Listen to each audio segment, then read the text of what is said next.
দেখতে আসছিলাম বরবাদ, কিন্তু পরবর্তীতে কোনো কিছুরই টিকিট পেলাম না। বরবাদ একমাত্র রিজনই শাকিব খান। ওইটা দেখে আসলে বাসা বসে থাকা যায় না। এখনো পর্যন্ত সব থেকে ধামাকা সিনেমা হচ্ছে বরবাদ। সাকিব খানকে আসলে এইবারের মুভিতে যেই রকম দেখা গিয়েছে, আমার এই বয়সে আমি সাকিব খানকে এইরকম দেখি নাই। দেখতে আসছিলাম বরবাদ, কিন্তু পরবর্তীতে জঙ্গি, দাগি কোনো কিছুরই টিকিট পেলাম না। আগামী 3 দিনের মধ্যে কোনো টিকিট নেই। এভাবে যদি আমাদের ফিরে যেতে হয় তাহলে এত দূর থেকে আইসা লাভটা কি বলেন? যদি শো না পারায় তাহলে তো আমাদেরই সমস্যা।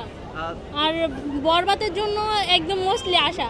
বরবাদের এত রিভিউ দেখছি, মানে না আইসা পারলাম না, মানে আসতেই হইলো। আর আজকে সকালবেলা আমি আসছি, মানে বরিশাল থেকে আসছি, আইসা তারপরে এই যে 1 ঘন্টার মতো ঘুমাইছি, ঘুমায় এখন এই যে এখানে আসা, মানে এত জার্নি করে এসে যদি এখন টিকিট না পাই আর মনটা অনেক খারাপ হয়ে গেল। ভাই আমরা একটা মুভিও এখনো দেখিনি, আমরা শুধু বরবাদ দেখবো, বরবাদ দেখার জন্যই আসছি। বরবাদ একমাত্র রিজনই শাকিব খান।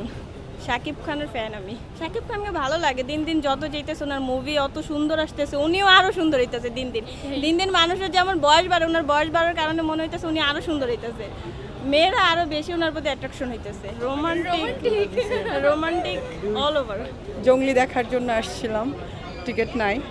আগেও অনেক চেষ্টা করেছি, ট্রেলারগুলো আমার শাকিব খানের এই ট্রেলার দেখে আসা, ইন্টারেস্ট নেওয়া, কিন্তু ওনারগুলো দেখে আসলে কোনোভাবেই টিকিট ওইদিকেও নাই, অনলাইনও নাই। অনলাইনে দেখার জন্য অনেক চেষ্টা করেছি, বাট এখন দেখি কী করা যায়। অপেক্ষা করব, আজকে হয়তো বা বুকিং দিয়ে যাবো, কালকে আসবো। অনেক অস্থির, ওইটা দেখে আসলে বাসা বসে থাকা যায় না। ঢাকা ঢোকার সাথে সাথে বাসা থেকে বের হয়ে চলে আসছি মুভি দেখতে। এই জঙ্গলি দেখেছি, বরবাদ দেখেছি, আজকে জিনসি দেখবো।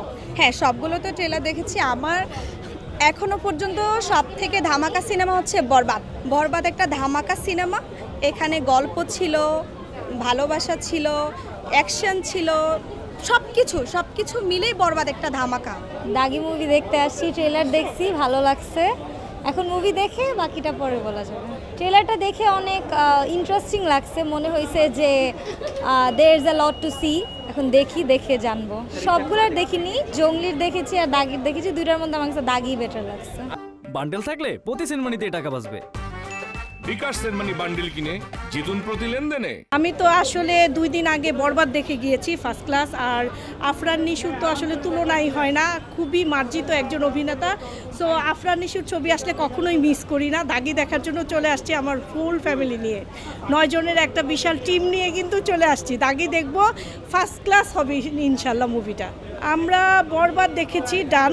বরবাদ তো ফার্স্ট ক্লাস, শাকিব খান মানে তো আসলে সুপারহিট। তারপরে আজকে দাগি দেখব, বের হয়ে তারই এটা দিব, রিভিউটা দিব। আর জঙ্গলি দেখারও খুব ইচ্ছা আছে। মানে এইবারের মুভিগুলো সত্যি সবগুলোই চমৎকার। শাকিব খানকে আসলে এইবারের মুভিতে যেই রকম দেখা গিয়েছে, আমার এই বয়সে আমি শাকিব খানকে এইরকম দেখি নাই। এত হ্যান্ডসাম, এত আউটলুকিং, মানে এত ড্যাশিং একটা হিরো, এটা আসলে বাংলায় শুধু শাকিব খানই পারে।